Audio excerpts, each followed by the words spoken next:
नमस्कार दोस्तों, स्वागत है आप सभी का भारत के सबसे बड़े ऑनलाइन चैनल अनअकैडमी पर और भारत के सबसे बड़े ऑनलाइन चैनल अनअकैडमी के लेट्स क्रैक यूपी एग्जाम पर जुड़े। सुबह के 9 बज चुके हैं। समय है आपका डेली करंट अफेयर्स का। डेली करंट अफेयर जहां देश विदेश के प्रमुख समाचारों का संकलन लेकर मैं उपस्थित हो जाता हूं और जिसके माध्यम से मेरा प्रयास होता है कि आपकी आगामी परीक्षाओं में हम ज़्यादा से ज़्यादा आपको सहयोग प्रदान कर सके। तो फटाफट सभी लोग ऑनलाइन आ जाइए। ऑनलाइन आकर अपने सारे फ्रेंड्स के साथ क्लास को शेयर कर दीजिए कि वो भी इस क्लास का लाभ उठा सकें। सुषमा सिंह, प्रीति पोयम, उर्मिला पोयम, ईशान, इंदु गौतम, दीपू कुमारी, सभी का स्वागत है, सभी का अभिनंदन है। नेहा सेठ, नंदनी, रोहिल, सभी का स्वागत, सभी का अभिनंदन। ठीक है, तो चलिए फटाफट सभी लोग अपने सारे फ्रेंड्स के साथ क्लास को शेयर कर दीजिए और स्टार्ट करते हैं सेशन को। दोस्तों ये जो क्लास है इसका जो स्रोत है वो है आपका the Hindu, Indian Express, PIB, All India Radio, down to earth, Times of India, Hindustan Times और दैनिक जागरण और हिंदुस्तान जैसे प्रमुख समाचार पत्रों का संकलन जो है, जो कि मैं लेकर आपके समक्ष उपस्थित हो रहा हूँ। रोज सुबह 9 बजे ये क्लास स्टार्ट हो जाती है। तो फटाफट सभी लोग क्लास को ज्वाइन कर लीजिए, अपने सारे फ्रेंड्स के साथ क्लास को शेयर कर दीजिए। सोनू खान, सोन, अनिल पाल, आलोक पांडे, सभी का स्वागत, सभी का अभिनंदन। दिन की शुरुआत करते हैं दोस्तों आज के मोटिवेशनल कोट से। और आज का मोटिवेशनल कोट है, तब तक अपने काम पर काम करें जब तक कि आप सफल नहीं हो जाते। और ये आज का प्रेरणादायी यानी कि मोटिवेशनल कोट है। व्यक्ति दोस्तों होता क्या है कि व्यक्ति जब किसी कार्य को करता है तो कई बार कार्य करने के दौरान या जो जो प्रक्रिया होती है कार्य करने की, उस बीच में वो कई बार उसके जीवन में उतार चढ़ाव आता है। क्योंकि हर दिन होत ना एक समान, हर दिन एक समान तो होता नहीं है। कभी दिन हमारे अनुरूप होता है, कभी दिन हमारे विपरीत होता है। तो कभी अनुकूल या कभी प्रतिकूल ऐसे दिन जो होते हैं, इन सारे दिनों में जो है हम किसी काम को लेकर जब चलते हैं तो अगर सब कुछ हमारे हिसाब से हो तो उस काम पे हम बड़े खुश हो जाते हैं, और अगर वो काम हमारे हिसाब से ना हो तो उस काम को हम छोड़ने का मन करता है ना। लेकिन जब हमने किसी काम को लिया और जब तक उस काम को पूरा ना कर लिया जाए तब तक अगर उसको छोड़ना अगर हम देखें तो कहीं से भी जो है वो सफलता का जो है वो निशानी नहीं है। उदाहरण स्वरूप अगर आप ले लीजिए, जैसे मान लीजिए कि कुम्हार है जो मिट्टी के बर्तन को बना रहा है, और जब तक वो मिट्टी के बर्तन को पूर्ण रूप से ढांचा नहीं दे देता, जब तक उसको आकार नहीं दे देता है, तब तक उसको नहीं छोड़ता है। आपने कभी कुम्हार के किसी बर्तन को जब देखा होगा, जो मिट्टी के बर्तन को, तो आप देखते हुए कितने ध्यान से, कितने सजगता से, कितने कॉन्सेंट्रेशन से वो क्या करते हैं, उस मिट्टी के बर्तन को आकार देता है। और उसको पता है कि अगर वो अपने ध्यान को थोड़ा भी इधर से उधर किया तो जो उसका लक्ष्य है कि एक सुंदर स्वरूप देना है एक मिट्टी को, एक आकार देना है एक मिट्टी को, उसके स्वरूप, उसके आकार में परिवर्तन हो जाएगा। वैसे ही आप अपने लक्ष्य के प्रति जब लग कर किसी काम को करते हैं और आपका जब दिमाग भटक जाता है, कभी आप ये सोचने लगते हो, कभी आप वो सोचने लगते हो, तो आपको क्या होता है कि आप अपने लक्ष्य को प्राप्त नहीं कर पाते हो। उदाहरण स्वरूप मैं आप लोगों से बात करते हुए इस बात का जिक्र करूं तो जैसे कि मान लीजिए कि आप लोगों का लक्ष्य है, काफी सारे स्टूडेंट है जिनका लक्ष्य है कि मुझे आईएएस का एग्जाम देना है, काफी सारे स्टूडेंट है मुझे जिनका लक्ष्य है कि पीसीएस का एग्जाम देना है।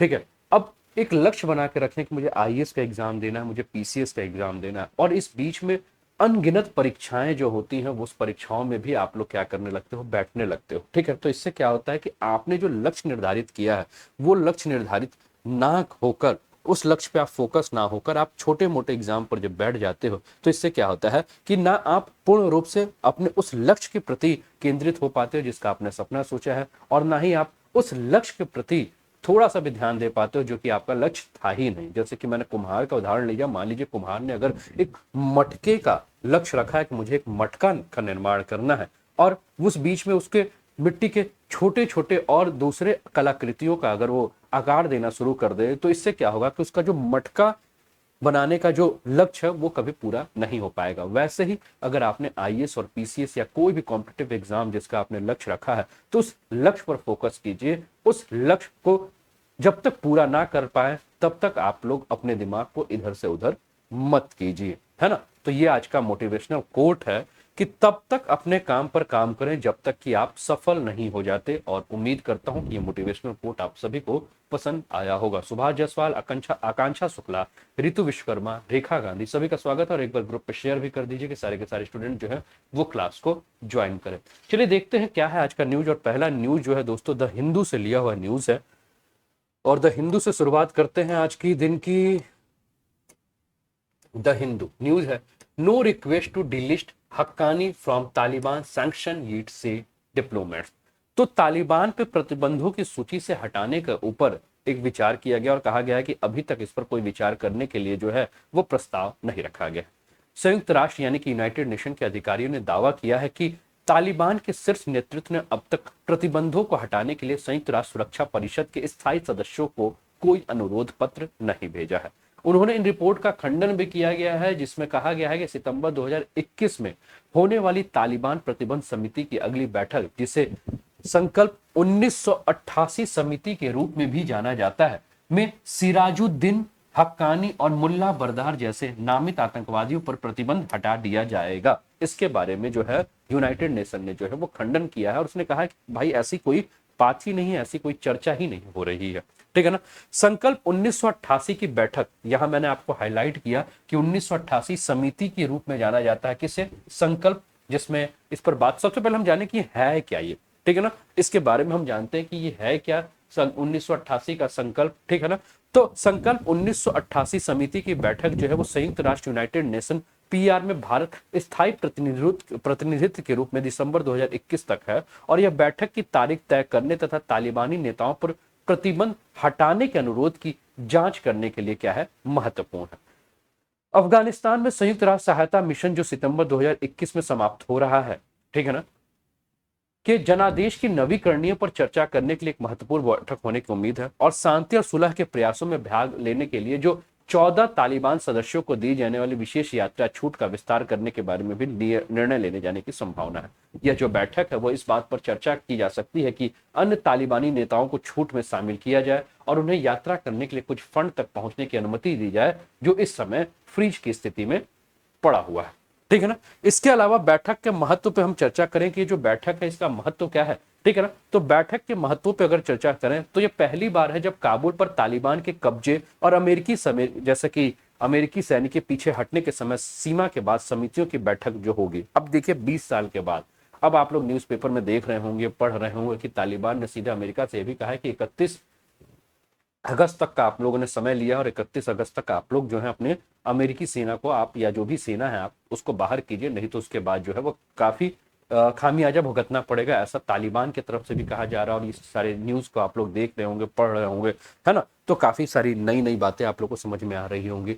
दोस्तों आपको याद होगा कि जब तालिबान ने काबुल पर जिस समय कब्जा करने वाला था, जिस दिन काबुल पर कब्जा करने वाला था, उस दिन मैंने आपके साथ चर्चा की थी और मैंने कहा था कि तालिबान इतना मजबूत कैसे हो सकता है। 20 साल तक अगर अमेरिका ने अफगानिस्तान की सेना को प्रशिक्षण दिया है और भारत ने वहां जो है इंफ्रास्ट्रक्चर डेवलपमेंट किया, तो अचानक ऐसा कैसे हो गया कि तालिबान इतनी मजबूती से उभर कर सामने आ रहा है। आपको याद होगा उस समय मैंने 3 देशों के नाम आपके समक्ष रखे थे। एक कहा था रशिया, दूसरा कहा था चाइना और तीसरा कहा था पाकिस्तान।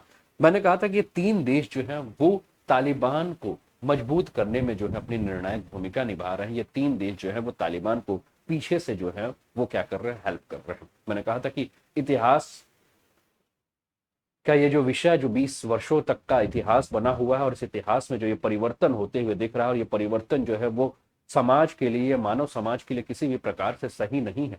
और आप देखिएगा कि आपको ऐसा नजर आएगा कि रशिया ने जो है वो तालिबान को सपोर्ट किया है, चाइना ने जो है वो तालिबान को सपोर्ट किया है, पाकिस्तान तालिबान को सपोर्ट कर ही रहा है क्योंकि पाकिस्तान चाहता है कि तालिबान के माध्यम से वो भारत को अस्थिर करे। कश्मीर का मुद्दा जो है वो तालिबान के माध्यम से उठाना चाहता है। तो अब ये बातें जो है वो न्यूज में आने ही लगी है। जैसे कि रशिया ने जो है, जब भारत और रशिया के डिप्लोमेट्स मीटिंग्स हुई जब, तो रशिया ने सीधे तालिबान को समर्थन देने की बात की। रशिया ने कहा कि हम तालिबान को समर्थन दे रहे हैं, हम मान्यता दे रहे हैं तालिबान को। चाइना ने तालिबान को पहले ही मान्यता दी और पाकिस्तान तालिबान को मान्यता देता ही रहा है। तो तालिबान हुआ या जो भी आपके मुजाहिदीन संगठन हुए, इन संगठनों को जिस प्रकार से कभी अमेरिका ने यूज किया, कभी यूरोप ने यूज किया और कभी रशिया यूज कर रहा, और यूज कर करके इनको जो छोड़ा या इनको और घातक बना रहा है, ये कहीं ना कहीं जो है वो विश्व समुदाय के लिए जो भी है वो क्या है, घातक हो सकता है। ठीक है। तो हम जो बात कर रहे थे कि ये अमेरिका के हटने के बाद लगभग 20 साल के बाद अमेरिका जो है उस स्थान से हट रहा, और 20 वर्षों के बाद अमेरिका के हटने के बाद, यानी कि 31 अगस्त को माफ कीजिएगा, अमेरिका जब हट जाएगा तो पीछे हटने के बाद जो है समिति की जो है ये बैठक होगी। यूनाइटेड नेशन सिक्योरिटी काउंसिल के सदस्यों में अगर हम बात करें तो 5 जो आपके स्थायी सदस्य हैं जिसको कि हम P5 कहते हैं, और ये P5 जो है वो आपका यूनाइटेड स्टेट ऑफ अमेरिका है, रशिया है, चाइना है, फ्रांस और यूके के द्वारा जो उठाए गए जो संकेत हैं, ठीक है ना, इन संकेतों को भी हम देखें तो अफगानिस्तान में तालिबान के नेतृत्व वाले भविष्य के शासन के लिए किस तरह दृष्टिकोण रखना चाहते हैं, इस पर ये बात कर रहे हैं। इस बार काबुल पर तालिबान के नियंत्रण और उसके द्वारा देश के झंडे का तथा नाम बदलने का भी बात हमने देखा कि तालिबान ने किस प्रकार से अफगानिस्तान का नाम बदलकर इस्लामिक अमीरात ऑफ अफगानिस्तान नाम रखने पर जरूर जोर दिया है, ठीक है ना। और संयुक्त राष्ट्र को इस्लामिक रिपब्लिक ऑफ अफगानिस्तान द्वारा नियुक्त राजदूत गुलाम इसाक कजई की मान्यता जारी रखने का भी फैसला करना होगा, ऐसा जो है वो तालिबान कह रहा है। दोस्तों 1996 से लेकर 2001 तक का समय था जब तालिबान का शासन था आपके अफगानिस्तान में, तो अफगानिस्तान की स्थिति जो है वो काफी खराब थी। 1996 से पिछली बार तालिबान ने जब काबुल में सत्ता संभाली थी तो संयुक्त राष्ट्र ने इसके शासन को मान्यता देने से क्या कर दिया था, मना कर दिया था। और पिछली जो रब्बानी सरकार है, ठीक है ना, उसके द्वारा नामित राजदूत की मान्यता जो है वो जारी रखी गई थी, ठीक है ना। चुनौतियां क्या है, तो चुनौतियों के बारे में बात करें तो यूएनएमए के लिए एक नया जनादेश के साथ तालिबान के प्रभुत्व वाले शासन को जमीनी हकीकत को स्वीकार करना जो है वो एक बहुत बड़ी चुनौती होगी। संयुक्त राष्ट्र नए शासन को जो है वो स्वीकार करता है तो वर्तमान में ये काफी असंभव प्रतीत हो रहा है, क्योंकि तालिबान को अपने स्वयं के सदस्यों को हटाने का जो प्रस्ताव देने का जनादेश देगा, क्योंकि अफगानिस्तान यूएनपीएआर का प्रतिबंध सूची का केंद्र बिंदु है। इस तरह के प्रस्ताव के बारे में अगर हम बात करें तो अगस्त 2021 में संयुक्त राष्ट्र सुरक्षा परिषद के द्वारा जो उसके बयान है, जो इसके विरुद्ध जो बयान है, ठीक है, इसमें कहा गया है कि इस्लामिक अमीरात की बहाली का वो समर्थन कहीं से भी नहीं करता है। अब ये जो प्रतिबंध लग रहे हैं, इस प्रतिबंधों पे अगर हम भारत के महत्व के बारे में बात करें तो सिराजुद्दीन हक्कानी से संबंधित रिपोर्ट में भारत के लिए महत्वपूर्ण है, क्योंकि उसके पिता जलालुद्दीन हक्कानी के द्वारा स्थापित हक्कानी समूह ने 2008 और 2009 में काबुल में भारतीय दूतावास पर क्या किया था, बम विस्फोट किया था। और इस पर जो है वो भारत क्या चाहता है कि किसी भी प्रकार से जो है वो रोक लगाना चाहता है। भारत किसी भी प्रकार से इसके ऊपर चाहता है कि प्रतिबंध लगा रहे हक्कानी नेटवर्क के ऊपर, ठीक है। नवंबर 2012 में भारत ने संयुक्त राष्ट्र सुरक्षा परिषद में के जो तत्कालीन अध्यक्ष के रूप में इसको सुनिश्चित करने की हक्कानी समूह को एक आतंकवादी इकाई के रूप में नामित किए जाने का जो है वो समर्थन किया था और इसके ऊपर प्रतिबंध लगाने की बात कही थी। भारत ने यह सुनिश्चित करने के लिए कि कोई देशों के साथ काम किया, इस समूह में संयुक्त राष्ट्र की संकल्प 1988 समिति, जो कि तालिबान प्रतिबंध समिति की सूची के साथ साथ अमेरिका के प्रतिबंध किया जाए, ऐसा भारत ने जो है वो आपका कहा। इसके परिणाम स्वरूप इसे विदेशी आतंकवादी संगठन जो है वो नामित किया गया था। तालिबान प्रमुख हैबतुल्ला अखुंदजादा के डिप्टी सिराजुद्दीन हक्कानी का अफगानिस्तान की अगली सरकार में जो प्रभाव है काफी ज्यादा बढ़ जाएगा, और काफी ज्यादा प्रभाव अगर बढ़ जा रहा है तो उसके भाई अनस हक्कानी, जिसे 2014 में आतंकी हमलों के वित्त पोषण के लिए जो है गिरफ्तार किया गया था और 2019 में बगराम जेल में बंधक स्वैप के हिस्से के रूप में उसे क्या किया गया था, आजाद किया गया था। अब काबुल में जो सरकार वार्ता कर रही है, वो वार्ता करने वाली सरकार में ये प्रमुख के रूप में बना हुआ है, ठीक है ना। अब संकल्प 1988 समिति या तालिबान प्रतिबंध समिति के बारे में अगर हम बात करें, इसके पृष्ठभूमि के, इसके बैकग्राउंड के बारे में अगर हम बात कर रहे हैं, ठीक है, तो संकल्प 1267 जो कि 1999 का संकल्प है, उसके अनुसार यूनाइटेड नेशन सिक्योरिटी काउंसिल समिति की स्थापना 1999 में की गई थी, जिसने तालिबान पर एक सीमित हवाई प्रतिबंध लगाने और संपत्ति को फ्रीज करने का कार्य किया था। समय के साथ यह उपाय एक लक्षित तरीके से संपत्ति को फ्रीज करने, यात्रा पर प्रतिबंध लगाने, नामित व्यक्ति और संस्थाओं पर प्रतिबंध लगाने के साधन के रूप में इसका प्रयोग किया गया। जून 2011 में अगर हम बात करें दोस्तों, तो जून 2011 में संकल्प 1988 को अपनाने के बाद समिति दो भागों में विभाजित हो गई थी। संकल्प 1267 समिति को अब अलकायदा प्रतिबंध समिति के रूप में जाना जाता था, ठीक है ना। ये सारी बातें हैं जो कि मैं आपके साथ शेयर कर रहा हूं, ठीक है ना, जिसे अलकायदा से जुड़े व्यक्तियों और उसके खिलाफ उपायों के कार्यान्वयन की निगरानी के लिए जो है इसका प्रयोग किया जा रहा था। तालिबान से जुड़े व्यक्ति और संस्थाओं के खिलाफ उपायों के कार्यान्वयन की निगरानी के लिए संकल्प 1988-2001 के अनुसार एक अलग समिति की स्थापना करने की बात की गई। ये समिति की अगर हम बात करें तो ये समिति जो है, इसमें सुरक्षा परिषद के सभी 15 सदस्य, जिसमें 10 अस्थायी और 5 स्थायी सदस्य जो है वो शामिल हैं, और इस सर्वसम्मति के क्या करते हैं, ये सर्वसम्मति से निर्णय लेती हैं। 31 दिसंबर 2021 को समाप्त होने वाली अवधि के लिए समिति का वर्तमान अध्यक्ष जो है वो कौन है, भारत है। समिति के कार्य के बारे में बात करें दोस्तों, तो ये ISIL, दाइश, अलकायदा व तालिबान संबंधित व्यक्तियों तथा संस्थाओं संबंधित संकल्प 1526, ये संकल्प का नंबर है जो ठीक है ना, 2004 का है। 2253 2015 का संकल्प के अनुसार विश्लेषणात्मक समर्थन एवं प्रतिबंध निगरानी टीम यानी कि analytical support and section monitoring team के द्वारा समर्थित है। समिति के कार्य क्या है? तो प्रतिबंध उपायों के कार्यान्वयन की निगरानी करना, प्रासंगिक प्रस्तावों में निहित लिस्टिंग मानदंडों को पूरा करने वाले व्यक्ति और संस्थाओं को नामित करना, प्रतिबंध से संबंधित मापदंडों में छूट के लिए अधिसूचना और अनुरोधों पर विचार करना तथा उन पर निर्णय लेना। 1988 के प्रतिबंध सूची में किसी नाम को हटाने के अनुरोधों पर विचार करना और उन पर निर्णय लेना। 1988 के प्रतिबंध की सूची की प्रविष्टियों और आवधिक और अवशिष्ट समीक्षा करना, निगरानी टीम के द्वारा प्रस्तुत रिपोर्ट की जांच करना, प्रतिबंध लगाने वाले संबंधी मापदंडों के कार्यान्वयन पर सुरक्षा परिषद को समय समय पर रिपोर्ट जो है वो प्रस्तुत करना जो है ये समिति के कार्य है। ठीक है ना। काजल मौर्य, रेखा गांधी, प्रदीप कुमार, अंजलि, सभी का स्वागत। ठीक है ना। तो शेयर भी करते रहिए क्लास को, लाइक शेयर भी करते रहिए, है ना, अपने सारे फ्रेंड्स के साथ जो है वो शेयर भी करते रहिए। तो ये पहला न्यूज था दोस्तों आपके स्क्रीन पर जिस पर हमने चर्चा की है। दूसरा न्यूज है दोस्तों आपके स्क्रीन पर, द हिंदू से लिया हुआ न्यूज है, और न्यूज जो है वो है women weaves herald hope of Bengal's unique madur mat. Madur mat है, मधुर मैट के नाम से है, और राष्ट्रीय हस्तशिल्प पुरस्कार के रूप में राष्ट्रीय हस्तशिल्प पुरस्कार जो है उसे प्रदान किया गया है। तो पश्चिम बंगाल की दो महिला को शिल्प के विकास और उनके उत्कृष्ट योगदान के लिए मधुर फ्लोर मैट के निर्माण के लिए राष्ट्रीय हस्तशिल्प जो है वो पुरस्कार दिया गया है। शिल्प गुरु पुरस्कार, राष्ट्रीय पुरस्कार और राष्ट्रीय उत्कृष्टता प्रमाण पत्र देश में हस्तशिल्प कारीगरों के लिए सर्वोच्च पुरस्कारों में से एक है। उन्हें भारत के राष्ट्रपति के द्वारा दिया जाता है। शिल्प गुरु पुरस्कार भारत में हस्तशिल्प पुनरुत्थान में स्वर्ण जयंती वर्ष के अवसर पर 2002 में स्थापित किया गया था। ठीक है ना, इसको ध्यान रखिएगा, ये बहुत इंपॉर्टेंट है, हो सकता है यहां से आपसे प्रश्न पूछा जा सकता है। तो ये आपके स्क्रीन पर जो है वो मधुर मैट जो है वो आपको नजर आ रहा है। मधुर मैट किस प्रकार से दिखता है, कैसा है, ठीक है ना, हाथ से बनाया हुआ मैट है। ठीक है ना, हाथ से इसका पूरा का पूरा जो है निर्माण किया जा रहा है। राष्ट्रीय पुरस्कार 1965 में और राष्ट्रीय उत्कृष्टता प्रमाण पत्र वर्ष 1967 में जो है वो स्थापित किया गया था।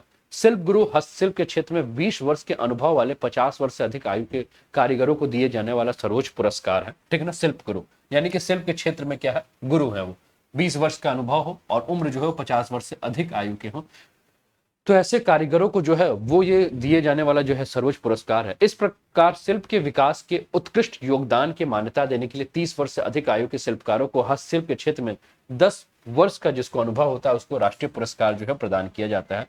राष्ट्रीय उत्कृष्टता प्रमाण पत्र उन मास्टर शिल्पकारों जो 30 वर्ष से अधिक आयु के हैं और हस्तशिल्प के क्षेत्र में 10 वर्ष का अनुभव रखते हैं को शिल्प को बढ़ावा देने के लिए और उनके कार्यों के प्रसार और कौशल स्तर को मान्यता प्रदान करने के लिए प्रदान किया जाने वाला पुरस्कार है। ठीक है ना। चलिए, मधुर फ्लोर मैट क्या है इसके ऊपर हम बात करें, जिसके ऊपर ये पुरस्कार दिया गया है। तो बंगाली जीवन शैली का एक आंतरिक हिस्सा है मधुर मैट, जिसको कि मधुर मैट के साथ साथ मधुर कथी प्राकृतिक रेशों से बना होता है। अप्रैल 2018 में इसे जीआई रजिस्ट्री के द्वारा जीआई टैग प्रदान किया गया है और यह एक प्रकंद आधारित पौधा है। ठीक है ना, प्रकंद आधारित पौधा जिसको कि साइप्रस टेगेटमस या साइप्रस पैंग्रोई जो कि पश्चिम बंगाल के पूर्वा और पश्चिम मेदिनीपुर में जलोढ़ इलाकों में प्रचुर मात्रा में पाया जाता है, उसका क्या किया जाता है, प्रयोग किया जाता है, क्या करने के लिए, मैट बनाने के लिए जो है इसका प्रयोग किया जाता है।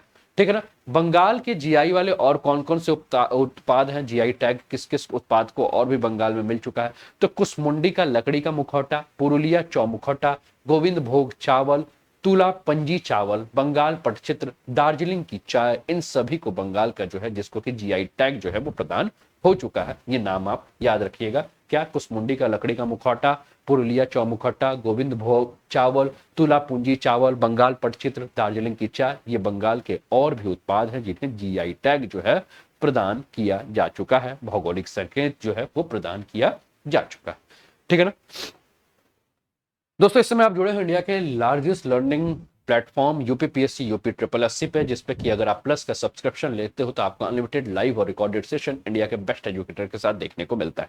ठीक है ना। अभी टॉपिक्स और भी हैं, अभी हम और भी आगे जुड़ेंगे। और कैसा लग रहा सेशन जरूर अपना कमेंट भी करते रहिए आप लोग। सोन, सुषमा, नंदनी, सुभाष, अंजलि, प्रदीप, काजल, रेखा, रितु, आकांक्षा, आप सभी लोग एंजॉय कर रहे हैं सेशन को। एक बार ग्रुप में भी शेयर कर दीजिए कि सारे के सारे स्टूडेंट जो है वो क्लासेस को ज्वाइन कर लें, जो अभी तक क्लास को ज्वाइन नहीं किए हैं, और अपना फीडबैक भी देते रहिए कि आप लोग एंजॉय कर रहे हैं कि नहीं सेशन को। तो मैंने कहा कि इंडिया के लार्जेस्ट लर्निंग प्लेटफॉर्म पे है दोस्तों, जिसमें कि इंडिया के बेस्ट एजुकेटर के द्वारा आपको लाइव और रिकॉर्डेड सेशन देखने को मिलेगा। करना क्या है, इसको मोबाइल उठाइए, अगर मोबाइल में आपके अनअकैडमी का लर्निंग ऐप नहीं है तो अनअकैडमी का लर्निंग ऐप अपने मोबाइल पर डाउनलोड कीजिए। जैसे आप अनअकैडमी का लर्निंग ऐप अपने मोबाइल पर डाउनलोड करेगा, आपका स्क्रीन जो है ऐसा हो जाएगा, ठीक है, ब्लू ब्लू हो जाएगा।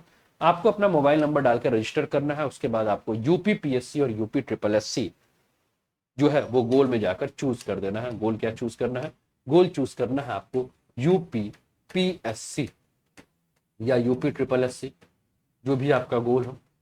या इसके अलावा अगर आपका यूपीएससी हो, आईआईटी हो, निट हो, बैंक हो, गेट हो, UPSC civil services exam optional हो, है ना, जीएस हो, कोई भी आप एग्जाम के लिए क्या कर सकते हैं, आप अनअकैडमी का प्रयोग कर सकते हैं, ठीक है ना। तो आप जो है इस कोड, और इसके लिए आप क्या कर सकते हैं, करके मुझे फॉलो कर लीजिए। जैसे कि अभी इस समय मेरी इकोलॉजी की क्लासेस चल रही हैं, ठीक है, तो इन्वायरमेंट एंड इकोलॉजी की क्लासेस चल रही हैं 11 बजे। तो अगर आपने प्लस का सब्सक्रिप्शन लिया है तो इन्वायरमेंट एंड इकोलॉजी की इस क्लासेस को जो है वो ज्वाइन कर सकते हैं। और अगर प्लस की क्लासेस के अलावा स्पेशल क्लासेस, जो फ्री क्लासेस आप देखना चाहते हैं, तो आप सभी लोगों से अनुरोध है कि आप लोग अनूप उपाध्याय नाम से, ठीक है ना, मुझे सर्च कर लीजिए और मुझे फॉलो कर लीजिए कि सारे क्लासेस के नोटिफिकेशंस आपको टाइम पर मिलते रहें। अगर आप लोग कोई भी फ्री क्लासेस देखना चाहते हो तो आप, ये कोड है अनूप 10, इस कोड का आप प्रयोग कर लीजिए और अनूप 10 कोड का प्रयोग करके आप फ्री क्लासेस जो है वो देख सकते हैं, ठीक है ना। इसके अलावा बात करें दोस्तों तो अनअकैडमी के एडवांटेज क्या है कि एनी टाइम एनीवेयर आप रिकॉर्डेड सेशन अपने कन्वीनियंस के हिसाब से या लाइव सेशन अपने कन्वीनियंस के हिसाब से देख सकते हैं। आपके पास अपॉर्चुनिटी है इंडिया के बेस्ट एजुकेटर एंड इन्फ्लुएंसर से क्लासेस करने की। कॉरस्पॉन्डेंस मल्टीपल कोर्सेज जो है आप ज्वाइन कर सकते हैं। एकेडमिक कैलेंडर आपका बना दिया जाएगा, जिससे कि आपको पता चल जाएगा किस दिन आपकी क्या क्लासेस है। Strategy session, master classes, workshop आपको मिलेगी। अनलिमिटेड क्विजेस आपको करने को मिलेंगे। स्टडी मटेरियल्स आप पीडीएफ फॉर्म में डाउनलोड कर सकते हैं। Multiple live doubt clearing sessions है, तो इन सारी चीजों का आप लाभ उठा सकते हैं। यूपीपीएससी और UP triple SC mega subscription offer है, जिसमें अगर आप 12 महीने का सब्सक्रिप्शन लेते हैं तो 2 महीने का सब्सक्रिप्शन अनअकैडमी आपको अपने तरफ से फ्री देता है। अगर आप 24 महीने का सब्सक्रिप्शन लेते हैं तो 3 महीने का सब्सक्रिप्शन आपको अनअकैडमी अपने तरफ से फ्री देता है। किसी भी कोर्स के सब्सक्रिप्शन के लिए जो आपको कोड यूज करना है वो अनूप 10 कोड यूज करना है, इस चीज को आप ध्यान रखिएगा। दोस्तों अनअकैडमी बहुत जल्द ही अपने फी को हाइक करने वाला है, प्राइस हाइक होने वाला है यूपीपीएससी और यूपी ट्रिपल एससी का। तो अगर आपको सब्सक्रिप्शन लेना है तो आप सब्सक्रिप्शन ले लीजिए और लेट मत कीजिए, ठीक है ना। इसके अलावा फतेह यूपीपीएससी स्कॉलरशिप टेस्ट है दोस्तों, जिसमें अगर आप रैंक 1 लाते हैं तो आपको 100% स्कॉलरशिप, रैंक 2-3 को 50% स्कॉलरशिप, रैंक 4-25 को 25% स्कॉलरशिप आपको प्रदान किया जाएगा। इसके अलावा 21 अगस्त को दोस्तों यूपीपीएससी चैंपियन टेस्ट हुआ था और ये टेस्ट आगे भी होंगे, जिसमें जीएस पेपर 1 का जो टेस्ट सुबह 9:30 से 11:30 और जीएस पेपर 2 का टेस्ट 2 बजे से लेकर शाम को 4 बजे, जिसमें रैंक 1 से 3 वाले को 100% स्कॉलरशिप, रैंक 4-15 को 50% स्कॉलरशिप, रैंक 16-50 को 25% स्कॉलरशिप, रैंक 51 टू 100 को 20% स्कॉलरशिप जो है, यानी कि टॉप 100 स्टूडेंट्स को स्कॉलरशिप जो है वो अनअकैडमी अपने तरफ से प्रदान किया। लगभग 2,40,000 की स्कॉलरशिप जो है वो अनअकैडमी स्टूडेंट्स को प्रदान कर रहा है, तो आप लोग इसका लाभ उठाइए। इसके लिए जो आप लोगों को कोड यूज करना है वो अनूप 10 का कोड यूज करना है, ये कोड आप ध्यान रखिएगा। अपने फ्रेंड्स को भी आप शेयर कर सकते हैं कि वो कोड यूज करें। अगर 100% स्कॉलरशिप है तो आप इस कोड के माध्यम से, इस टेस्ट के माध्यम से 100% स्कॉलरशिप ले सकते हैं। अगर आपके अंदर काबिलियत है तो अनूप 10 का कोड यूज कीजिए। 20%, 25%, 50%, 100% जो भी स्कॉलरशिप टेस्ट के माध्यम से स्कॉलरशिप ले लीजिए और इस कोड का यूज भी कीजिए, ठीक है ना। इसके अलावा Shikhar UP triple SC PET free test series है, जो कि 2 अगस्त से 20 अगस्त तक चल रहा है।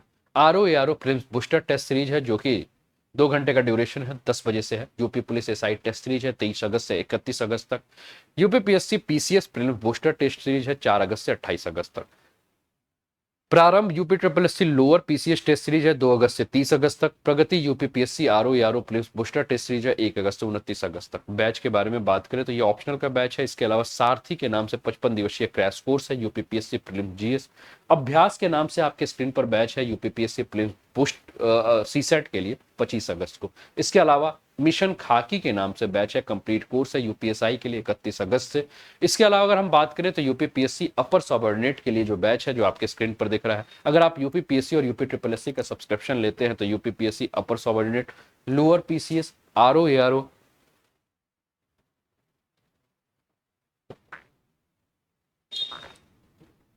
UPSI, UP triple SC PET, लेखपाल, बी और ऑप्शनल कोर्स का आप लाभ उठा सकते हैं। फी के बारे में बात करें तो 24 महीने की फी 8,400 है, 12 महीने की 7,000 है, 6 महीने की 5,600 है, 3 महीने की 3,500 है। लेकिन जैसे ही आप कोड यूज करते हैं अनोप्टेन, वैसे ही आपके फी में आपको 10% का ऑफ मिल जाता है। तो सेशन आप लोग शेयर भी कर रहे हैं अपने सारे फ्रेंड्स के साथ, तो सारे फ्रेंड्स के साथ सेशन को शेयर भी करते रहिए, ठीक है ना। जितने देर मैं ये सारी जानकारी दे रहा हूं तब तक सेशन भी आप शेयर कर दीजिए कि आपके सारे फ्रेंड जो है वो क्लासेस को ज्वाइन करें। सुपर कॉम्बो सब्सक्रिप्शन है आपके डिमांड पे, तो आप घर बैठे बैठे बिहार और यूपी की तैयारी कर सकते हैं अनअकैडमी के साथ, जिसमें अनअकैडमी के जो टॉप एजुकेटर्स हैं, चाहे वो बीपीएससी के बिहार के एजुकेटर हो, चाहे यूपी पीएससी के एजुकेटर्स हों, उनकी live classes, test series, quizzes, structured courses unlimited access करने का मौका मिलेगा, जिसमें 6 महीने की फीस 7,960, 12 महीने की फीस 10,620 और 24 महीने की फीस 14,620 है। लेकिन जैसे ही आप कोड यूज करोगे, क्या कोड यूज करना है एक बार आप लोग कमेंट में भी बता दीजिए, एक बार फटाफट कमेंट में भी जो कोड यूज करना है उसको आप लोग कमेंट भी कर दीजिए, है ना। तो इस कोड का यूज करते ही आपको 10% ऑफ मिल जाएगा। बग्स बाउंटी, अगर आपको लगता है कि किसी भी टीचर्स के किसी भी कंटेंट में कोई कमी है, कोई गलतियां हैं, तो आप क्या कर सकते हैं, क्लेम कर सकते हैं, आप रिपोर्ट कर सकते हैं, जिससे आपको अनअकैडमी जो है, अगर आपकी गलतियां सही पाई जाती हैं आपको, ठीक है ना, तो आपको प्राइज मिल सकता है। स्पेशल क्लासेस रात को 8 और 9 बजे आप लोग करते ही हैं, रोटी से राज्य व्यवस्था का सफर, और हम इतिहास से डरते नहीं हैं साहब, इतिहास बनाने में विश्वास रखते हैं। 2 सेशन आप कर रहे हैं रात को 9 बजे, जिसमें कि इंटरेक्टिव लाइव क्लासेस है। पोल्स फॉर द लर्नर्स है, आप अपने हाथों को उठा के अपना डाउट पूछ सकते हैं। जैसे ही आप फॉलो कर लेंगे तो आपको क्लासेस के नोटिफिकेशन टाइम्स पे आ जाएंगे, क्लास के नोट्स जो है वो आप डाउनलोड कर सकते हैं, एनी टाइम एनीवेयर आप क्लास देख सकते हैं। चलिए अगले टॉपिक पर आ जाते हैं, ठीक है ना। अमरेंद्र कुमार, प्रणाम, ठीक है ना, स्वागत है, सभी का स्वागत है, सभी का अभिनंदन है। लाइक शेयर करते रहिए और बने रहिए, एंजॉय कर रहे हैं ना काफी दिन बाद। अब देखिए पेट वोट का एग्जाम हो चुका है ना, तो पेट का हो गया तो अब सर का एग्जाम देने के लिए तैयार हो जाइए। सर का एग्जाम का मतलब पीसीएस का एग्जाम, ठीक है ना, और जो आईएएस वाले हैं वो आईएएस का एग्जाम, है ना। बहुत कर लिए अपने मन का काम, अब हमारे मन के हिसाब से भी चल लीजिए, चलना है ना भाई, बताइए।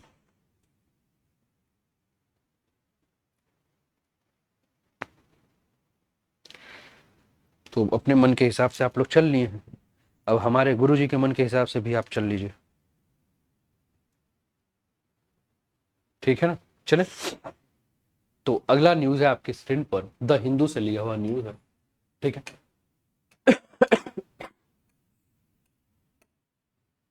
Beat to deport 60,000 Chakmas from Arunachal slammed.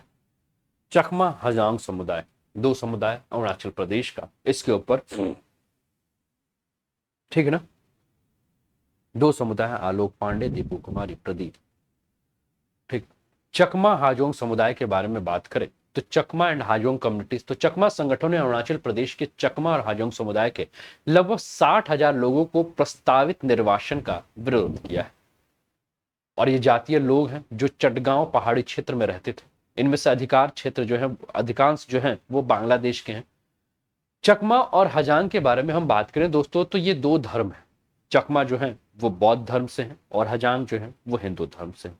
ये लोग पूर्वोत्तर भारत, जिसमें पश्चिम बंगाल का क्षेत्र है, बांग्लादेश का क्षेत्र है और म्यांमार का, ठीक है ना, मतलब पूर्वोत्तर भारत के साथ पश्चिम बंगाल, बांग्लादेश और म्यांमार 3 जगह निवास करते हैं।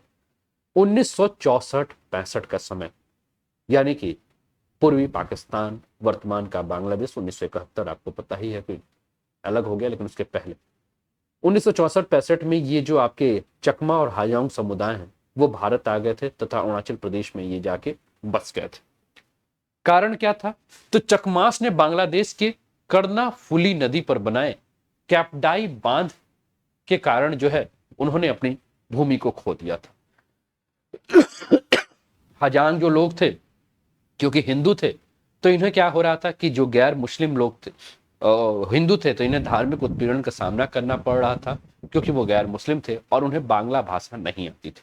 2015 में सर्वोच्च न्यायालय ने केंद्र सरकार को उन चकमा और हाजांग को नागरिकता देने का निर्देश दिया जो कि 1964 और 69 के बीच में, इनके बीच में लगभग 5 वर्षों में बांग्लादेश से भारत आए थे और प्रत्यक्ष रूप से नागरिकता संशोधन अधिनियम 2019 सीए के दायरे में नहीं आए हैं, क्योंकि अरुणाचल प्रदेश में सीए की छूट प्राप्त राज्यों में से एक है और इससे बाहरी लोगों को प्रवेश को नियंत्रित करने के लिए इनर लाइन परमिट की व्यवस्था की गई है।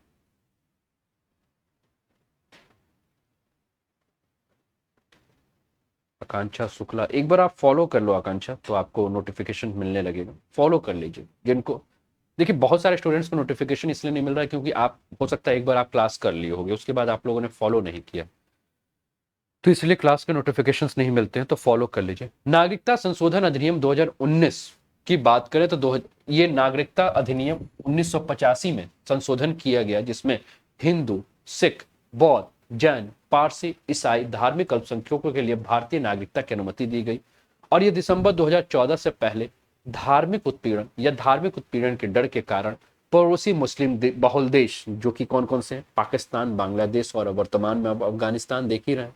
सोच रहे हैं कि आप सोच लीजिए कि अफगानिस्तान के सांसद लोग भाग भाग के जो है वो भारत में शरण ले रहे हैं, ठीक है ना। अफगानिस्तान से बहुत लोग जो है वो भारत शरण लेना चाहते हैं, भारत में इसका विरोध हो रहा है। एक दिन ऐसे ही मैं कुछ टॉपिक पढ़ रहा था, ठीक है, जिसमें कि कुछ ऐसा ही प्रश्न था कट्टरता के ऊपर, जो था वो आर्टिकल था हिंदुस्तान में शायद या दैनिक जागरण में कहीं, ये मैं पढ़ रहा था, कोई पूर्व आईपीएस ऑफिसर जो है उनका लेख था, जिसमें था कि कट्टरता के ऊपर, जैसे मुस्लिम कट्टर या तालिबान में जिस प्रकार, अफगानिस्तान में जिस प्रकार से मुस्लिम कट्टरता का चलन हो रहा है, बढ़ रहा है, उस पर भारत के ऊपर क्या प्रभाव पड़ सकते हैं, उस पर मैं कभी बहुत ही डिटेल में आपके साथ चर्चा करूंगा, ठीक है ना।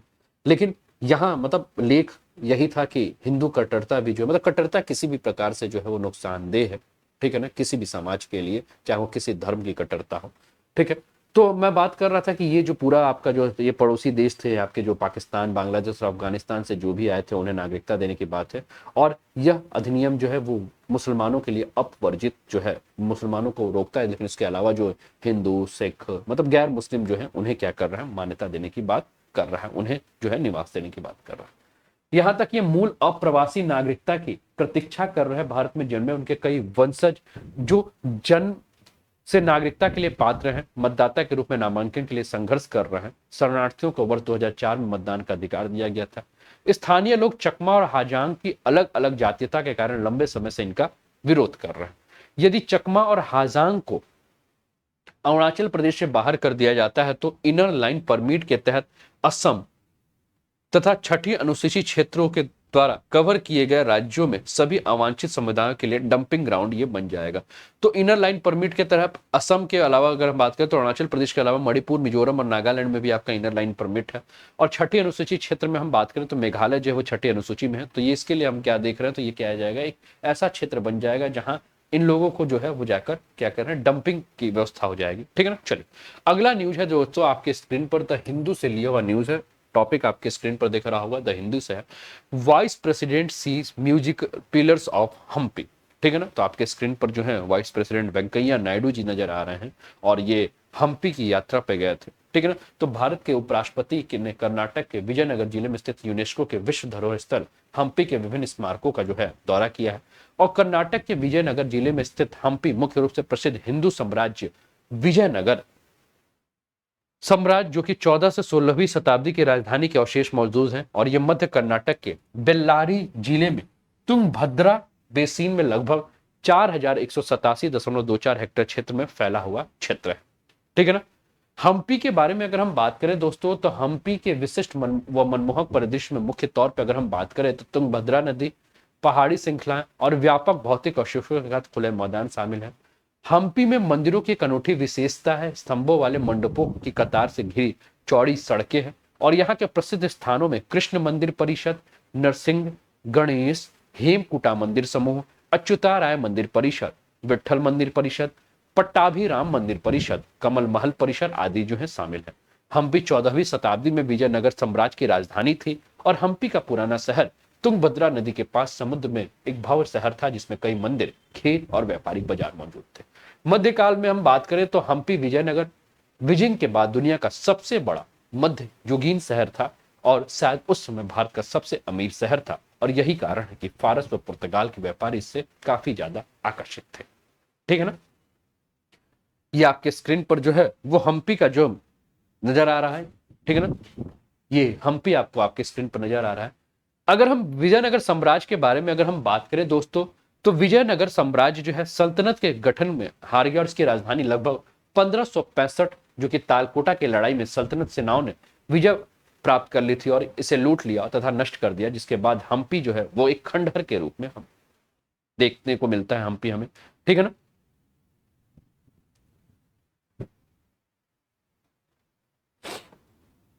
ठीक है ना। विजयनगर साम्राज्य के बारे में हम अगर हम बात करें तो विजयनगर या विजय का शहर एक शहर और एक साम्राज्य दोनों का नाम था। साम्राज्य की स्थापना 14वीं शताब्दी यानी कि 1336 ईस्वी में संगम वंश के हरिहर बुक्का ने की थी और हम्पी को इसकी राजधानी बनाया था। ठीक है। यह उत्तर में कृष्णा नदी से लेकर प्रायद्वीप के दूरतम दक्षिण में फैला हुआ है। विजयनगर साम्राज्य पर 4 महत्वपूर्ण राजवंशों का शासन था। सबसे पहले संगम वंश, सुलूह वंश, तुलु वंश और अरावदी वंश। ये आपको याद रखना है। हो सकता है ये आपको कालक्रम जो है वो सेट करने के लिए पूछ दे। संगम, सुलू, तुलु और अराविदु। तुलु वंश के कृष्णदेव राय शासनकाल जो कि 1509 से 1529 तक जिनका शासनकाल था, वो विजयनगर के सबसे प्रसिद्ध शासक थे। उन्हें कुछ बेहतरीन मंदिरों का निर्माण और कई महत्वपूर्ण दक्षिण भारतीय मंदिरों में प्रभावशाली गोपुरम जोड़ने का श्रेय दिया जाता है और उन्होंने तेलुगु में अमुक्त मलयद नामक शासन कला की ग्रंथ की रचना की थी। ठीक है। चलिए अगला न्यूज है आपके स्क्रीन पर दोस्तों, अरुणाचल से ही न्यूज है। द हिंदू से लिया हुआ न्यूज है आपके स्क्रीन पर। Arunachal women's panel defends draft inheritance bill. Care has been taken to protect customary practice, Arunachal Pradesh State Commission for Women chairperson said while seeking suggestion for improvement। तो अरुणाचल प्रदेश में उत्तराधिकार विधेयक मसौदा से ये संबंधित न्यूज है। सभी को समझ में आ रहा है ना, क्लियर है ना? सभी को लाइक शेयर करते रहिए। सभी के लिए क्लियर है न्यूज? सभी को दिख रहा है ना? कोई दिक्कत तो नहीं आ रही किसी को?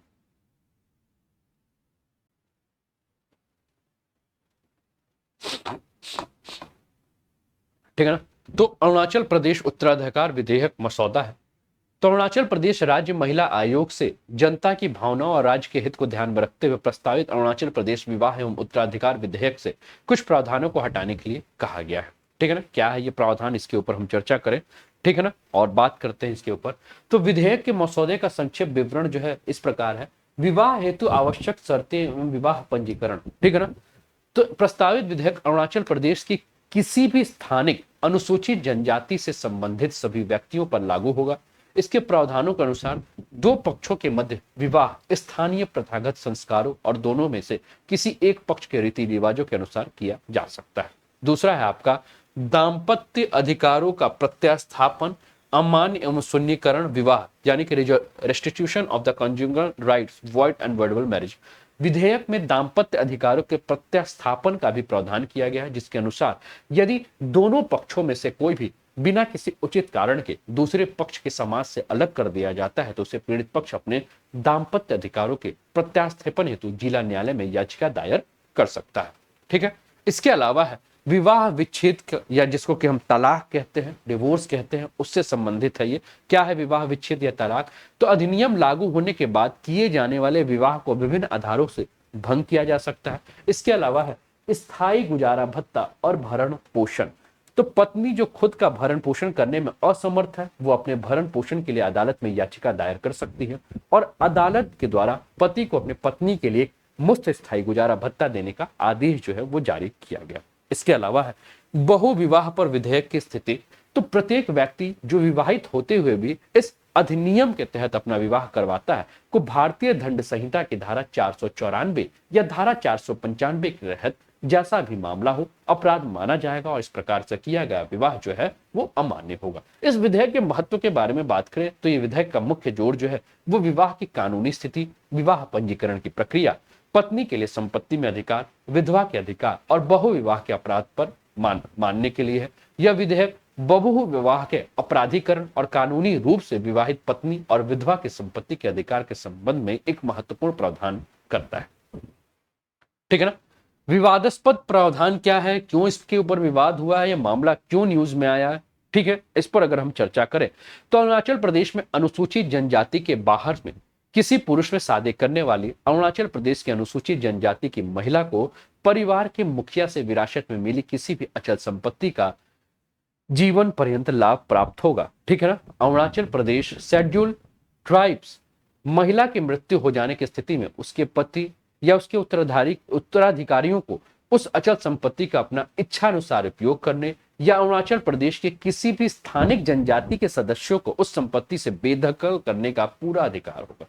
इन प्रावधानों के कारण मसौदा विधेयक को आदिवासी विरोधी, अरुणाचल विरोधी, प्रथागत कानूनों का उल्लंघन करने वाला और बाहरी लोगों को विवाह के माध्यम से आदिवासी भूमि पर कब्जा करने के लिए निमंत्रण देने वाला बताया जा रहा है, जिसके चलते जो है ये विवाद उठा है।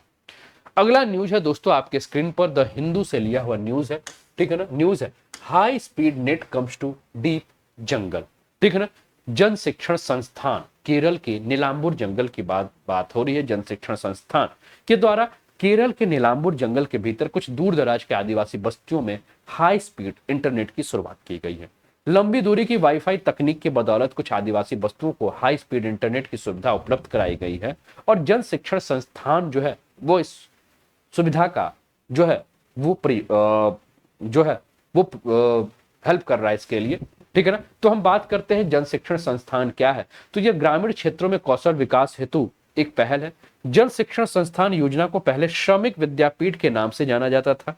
इस योजना को मार्च 1967 से देश भर में गैर सरकारी संगठनों के नेटवर्क के माध्यम से लागू किया जा रहा है। ठीक है। इसके अलावा हम बात करें इसका उद्देश्य क्या है, तो निरक्षर, नव साक्षर और 8वीं कक्षा तक के प्राथमिक स्तर की शिक्षा पाने वाले और 8वीं कक्षा के आगे की पढ़ाई छोड़ देने वाले व्यक्तियों के व्यावसायिक कौशल और तकनीकों के ज्ञान को सुधार करना है। ठीक है। प्रशिक्षण के माध्यम से, प्रशिक्षण कार्यक्रम के माध्यम से कौशल विकास में कार्यरत मास्टर प्रशिक्षकों का एक समूह तैयार करना है। सामाजिक, आर्थिक और राजनीतिक प्रणालियों और ज्ञान और समझ के दायरे को विस्तार करना है और पर्यावरण के बारे में जागरूकता पैदा करना है। राष्ट्रीय मूल्यों को बढ़ावा देना और राष्ट्रीय कार्यक्रमों के साथ तालमेल बैठाना है। ऋण और सहायता संघों की सदस्यता के माध्यम से लक्षित समूहों के लिए ऋण सहित स्वरोजगार को बढ़ावा देना और वित्तीय सहायता की सुविधा प्रदान करना है। अब हम बात करते हैं कि लंबी दूरी की वाईफाई है क्या और किस प्रकार ये कार्य करती है। तो दोस्तों ये 5 गीगाहर्ट्ज फ्रीक्वेंसी का कार्य करता है और इस 5 टावरों की मदद से 100 एमबीपीएस की स्पीड से इंटरनेट का उपलब्ध कराया जाता है। इसके लिए सर्वर इस तरह से स्थापित किया जाता है कि कम से कम 250 उपयोगकर्ता एक साथ इंटरनेट का प्रयोग कर सकते हैं। लंबी दूरी की वाईफाई तकनीक के माध्यम से संचरण में बगैर किसी बाधा के 100 किलोमीटर तक भी हाई स्पीड जो है वो प्रदान किया जा सकता है। अगला न्यूज है दोस्तों आपके स्क्रीन पर, द हिंदू से लिया हुआ है, Hurriyat men face wrath of UAPA. ठीक है ना। तो ये आपको स्क्रीन पर दिख रहा है और ये श्रीनगर से लिया हुआ न्यूज है, श्रीनगर का न्यूज है, द हिंदू से लिया हुआ न्यूज है Hurriyat men face wrath of UAPA, the Hindu का न्यूज है, आपके स्क्रीन पर सभी को दिख रहा होगा, है ना। तो विधि विरुद्ध क्रियाकलाप निवारण अधिनियम यूएपीए, तो 2 दशकों से हम देख रहे हैं कि 2 दशकों से अधिक समय से जम्मू कश्मीर में अलगाववादी आंदोलन का नेतृत्व करने वाले अलगाववादी समूह हुर्रियत कॉन्फ्रेंस के दोनों धड़ों को विधि विरुद्ध क्रियाकलाप निवारण अधिनियम यानी कि अनलॉफुल एक्टिविटी प्रिवेंशन एक्ट के तहत प्रतिबंधित किया जा सकता है। केंद्र सरकार की आतंकवाद के खिलाफ जीरो टॉलरेंस की जो नीति के अनुसार हाल ही में ये प्रस्ताव जो है ये रखा गया। प्रतिबंध लगाने की शक्ति के बारे में बात करें तो हुर्रियत कॉन्फ्रेंस के धड़ों के विरुद्ध क्रियाकलाप निवारण अधिनियम यानी कि यूएपीए की धारा 3(1) के तहत प्रतिबंधित किया जा सकता है और इस धारा के अंतर्गत प्रावधान है कि यदि केंद्र सरकार की राय में कोई भी संगठन गैर कानूनी है अथवा गैर कानूनी बन गया है तो उसे आधिकारिक राजपत्र के में जारी अधिसूचना के माध्यम से उस संगठन को गैर कानूनी घोषित किया जा सकता है। विधि विरुद्ध क्रियाकलाप निवारण अधिनियम यानी कि यूएपीए क्या है, इसके बारे में अगर हम बात करें तो 1967 में पारित विधि विरुद्ध क्रियाकलाप अधिनियम का उद्देश्य भारत में गैर कानूनी गतिविधियों समूहों को प्रभावी रोकथाम करना है और यह अधिनियम केंद्र सरकार को पूर्ण शक्ति प्रदान करता है जिसके द्वारा केंद्र किसी भी गतिविधि को गैर कानूनी घोषित कर सकता है। इसके अंतर्गत अधिकतम दंड के रूप में मृत्यु दंड या आजीवन कारावास का प्रावधान किया गया है। ठीक है ना। अधिनियम के अंतर्गत क्या क्या प्रमुख बिंदुएं हैं, क्या क्या प्रमुख बातें हैं, इस पर हमें विचार करने की आवश्यकता है। तो यूएपीए के तहत भारतीय और विदेशी दोनों नागरिकों को आरोपित किया जा सकता है। यह अधिनियम भारतीय और विदेशी अपराधियों पर समान रूप से लागू होता है, भले ही अपराध भारत के बाहर या किसी भी विदेशी भूमि पर किया गया है। ठीक है, तो यह अधिनियम वहां लागू होगा। यूपीए के तहत जांच एजेंसियों के लिए गिरफ्तारी के बाद चार्जशीट दाखिल करने की अधिकतम जो दिन है वो 180 दिन दिया जाता है और अदालत में सूचित करने के बाद इस अवधि को और भी आगे बढ़ाया जा सकता है। 2019 में किए गए संशोधन के अनुसार यह अधिनियम जो है वो राष्ट्रीय जांच एजेंसी के महानिदेशकों को एजेंसी के द्वारा मामले की जांच के दौरान आतंकवाद से होने वाली आय से निर्मित संपत्ति पर पाए जाने और उसे जब्त करने की भी शक्ति प्रदान करता है। यह अधिनियम राज्य में डीएसपी अथवा एसीपी या उसके ऊपर रैंक के अधिकारी के अतिरिक्त आतंकवाद संबंधी मामलों की जांच करने हेतु राष्ट्रीय जांच एजेंसी के इंस्पेक्टर या इसके ऊपर रैंक के अधिकारी को जांच का अधिकार प्रदान करता है।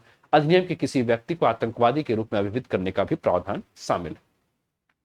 दिल्ली उच्च न्यायालय द्वारा परिभाषित यूएपीए की रूपरेखा क्या है? तो जून 2021 में दिल्ली उच्च न्यायालय ने इसकी कुछ परिभाषा की और विधि विरुद्ध क्रियाकलाप निवारण अधिनियम यानी कि अनलॉफुल एक्टिविटीज प्रिवेंशन एक्ट 1967 की एक अन्य रूप से अस्पष्ट धारा 15 की रूपरेखा को परिभाषित करते हुए कहा कि अधिनियम की धारा 18, 15, 17 को लागू करने के कुछ महत्वपूर्ण सिद्धांत जो है वो निर्धारित किए गए।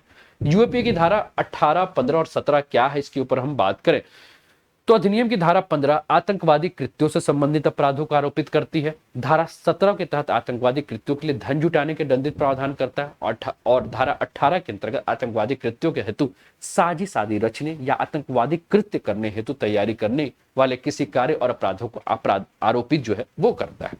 ठीक है ना। इसके अलावा बात करें तो अगला न्यूज है आपके स्क्रीन पर, द इंडियन एक्सप्रेस से लिया हुआ न्यूज है। India decide to ratify Kigali amendment to Montreal protocol. ठीक है, इन्वायरमेंट एंड इकोलॉजी का न्यूज है। और कैसा लग रहा है सेशन, क्योंकि नंबर्स ऑफ न्यूज जो है वो हमने पहले की तुलना में जो है वो बढ़ा दिया है ना। आप लोग लगभग रोज 8 से 9 न्यूज जो है वो देख रहे हैं, एंजॉय कर रहे होंगे सेशन। आप लोग लाइक शेयर करते रहिएगा अपने सारे फ्रेंड्स के साथ। आई होप कि यू आर गेटिंग और एंजॉइंग दिस सेशन। ठीक है ना। और धीरे धीरे थोड़ा सा हेल्थ सही हो जाए, क्योंकि इधर आप जान ही रहे हैं वायरल के चलते थोड़ा सा मैं भी फेस कर रहा हूँ। तो थोड़ा सा हेल्थ सही हो जाए तो थोड़ा सा इसमें चेंजेस भी किया जाएगा। मंडे से कुछ और भी चेंजेस किया जाएगा क्लासेस को लेकर। ठीक है ना। एंजॉय कर रहे हैं सेशन को, तो अपने फ्रेंड्स के साथ भी सेशन को शेयर करते रहिए। ठीक है ना। ज़्यादा से ज़्यादा न्यूज़ को हम कवर कर रहे हैं इसमें। तो ये इन्वायरमेंट एंड इकोलॉजी का टॉपिक है और इन्वायरमेंट पे आप लोग, अच्छा 11 बजे सभी लोग इन्वायरमेंट जो भी प्लस स्टूडेंट हैं 11 बजे इन्वायरमेंट की क्लासेस सभी कर रहे हैं ना, बताइए सभी लोग इन्वायरमेंट की क्लासेस कर रहे हैं ना 11 बजे? जिन्होंने नहीं किया उसका रिकॉर्डेड सेशन देख लीजिए, और जिन्होंने कर लिया है उसकी कोई बात ही नहीं है ना। एंजॉय करते रहे, जितना अच्छा से ज़्यादा हो सकता है हम इसमें और करेंगे। तो India decide to ratify Kigali amendment to Montreal protocol. तो किगाली और मॉन्ट्रियल पे बात करें, 1989 का मॉन्ट्रियल प्रोटोकॉल और किगाली संशोधन पे हम बात करें तो केंद्रीय मंत्रिमंडल ने हाइड्रोफ्लोरोकार्बन के उपयोग को चरणबद्ध तरीकों से समाप्त करने हेतु ओजोन परत को नष्ट करने वाले पदार्थों से संबंधित मॉन्ट्रियल प्रोटोकॉल को किए गए किगाली संशोधन के अनुसमर्थन देने की स्वीकृति दे दी है। ठीक है ना। सबसे पहले हम ये जाने कि भैया ये किगाली संशोधन है क्या। ठीक है ना। तो यह संशोधन को मॉन्ट्रियल प्रोटोकॉल के अक्टूबर 2016 में रवांडा की राजधानी किगाली में आयोजित मॉन्ट्रियल प्रोटोकॉल के पक्षकारों की 28वीं बैठक के दौरान जो है अंगीकृत किया गया था। यह संशोधन पहले ही वर्ष 2019 की शुरुआत में लागू हो चुका। किगाली संशोधन के तहत हाइड्रोफ्लोरोकार्बन यानी कि HFCs air condition, refrigeration, furnishing, foam और ये सारे उद्योगों से जो है इसका प्रयोग किया जाता है। तो इस रसायन को चरणबद्ध तरीके से इसके प्रयोग को समाप्त करने का प्रावधान किया गया। किगाली संशोधन के तहत जो लक्ष्य है वो लक्ष्य क्या है, तो इस सदी के मध्य से पहले हाइड्रोफ्लोरोकार्बन, ठीक है ना, HFC के वर्तमान उपयोग को कम से कम 85% तक कम किया जा सके। और इस लक्ष्य को पूरा करने के लिए देशों द्वारा अलग अलग समय सीमाएं निर्धारित की गई हैं। भारत के लिए लक्ष्य 2047 तक हासिल करना है, जबकि विकसित देशों के लिए 2036 तक जो है वो समय सीमा जो है निर्धारित की गई है। चीन और अन्य कुछ देशों के लिए समय सीमा 2045 तय की गई है। समृद्ध देशों के द्वारा हाइड्रोफ्लोरोकार्बन उत्सर्जन में कटौती के तत्काल तुरंत इसे शुरू करना है और भारत और कुछ अन्य देशों को हाइड्रोफ्लोरोकार्बन के उपयोग को 2031 से जो है इसकी कटौती की शुरुआत करनी है। इसके महत्व और इसके अपेक्षित परिणाम क्या हो सकते हैं कि यदि किगाली संशोधन के प्रावधानों को सफलतापूर्वक लागू किया जाता है तो इससे सदी के अंत तक ग्लोबल वार्मिंग में होने वाली वृद्धि को 0.5 डिग्री सेल्सियस तक रोका जा सकता है। प्रस्तावित लाभों की दृष्टि से और कार्यान्वयन की आसानी के मामले में ग्रीन हाउस गैसों के उत्सर्जन में कटौती के लिए लागू किया गया कोई भी एकल हस्तक्षेप किगाली संशोधन के प्रावधानों के करीब में नहीं। पेरिस समझौते में निर्धारित पूर्व औद्योगिक समय से 2 डिग्री सेल्सियस के भीतर तापमान वृद्धि को प्रतिबंधित करने के लक्ष्य को प्राप्त करने के लिए काफी महत्वपूर्ण माना जाता है। अब हम बात करते हैं कि जिस हाइड्रोफ्लोरोकार्बन को कम करने की बात की जा रही है, ये हाइड्रोफ्लोरोकार्बन है क्या? तो ग्लोबल वार्मिंग और वैश्विक उष्मन के कारण के रूप में हाइड्रोफ्लोरोकार्बन को कार्बन डाइऑक्साइड से भी बदतर माना जा रहा है। कहा जा रहा है कि भाई ये ग्लोबल वार्मिंग की समस्या जो है वो कार्बन डाइऑक्साइड से भी बहुत तेज गति से बढ़ा रहा है। संयुक्त राष्ट्र पर्यावरण कार्यक्रम यानी कि यूनाइटेड नेशन एनवायरमेंट प्रोग्राम के अनुसार सर्वाधिक उपयोग किए जाने वाले 22 हाइड्रोफ्लोरोकार्बन की औसत ग्लोबल वार्मिंग क्षमता कार्बन डाइऑक्साइड की तुलना में 2500 गुना ज्यादा है। ठीक है, मॉन्ट्रियल प्रोटोकॉल क्या है, इसके बारे में बात करें तो 1989 में हस्ताक्षरित मॉन्ट्रियल प्रोटोकॉल का उद्देश्य ऊपरी वायुमंडल की ओजोन परत की सुरक्षा करना है और इस प्रोटोकॉल के तहत क्लोरोफ्लोरोकार्बन और अन्य ओजोन क्षयकारी पदार्थों के पूर्णतः हटाने को अनिवार्य किया गया है, जिसमें पिछले 3 दशकों से इस प्रोटोकॉल को अपने प्रावधानों को सफलतापूर्वक लागू करने पे कामयाब भी रहा है। चिंता क्या है, तो क्लोरोफ्लोरोकार्बन सीएफसी का आप नाम सुनते ही थे को धीरे धीरे चेंज करके हाइड्रोफ्लोरोकार्बन से परिवर्तित किया जा रहा है और कुछ मामलों में अगर हम देखें तो हाइड्रोफ्लोरोकार्बन जो है,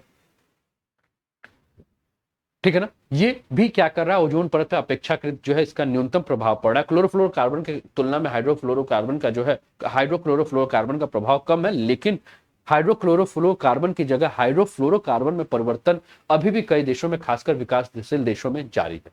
हाइड्रोफ्लोरोकार्बन ओजोन परत के लिए कम हानिकारक है, किंतु यह भी काफी शक्तिशाली जो है वो क्या है, आपका ग्रीन हाउस गैस है।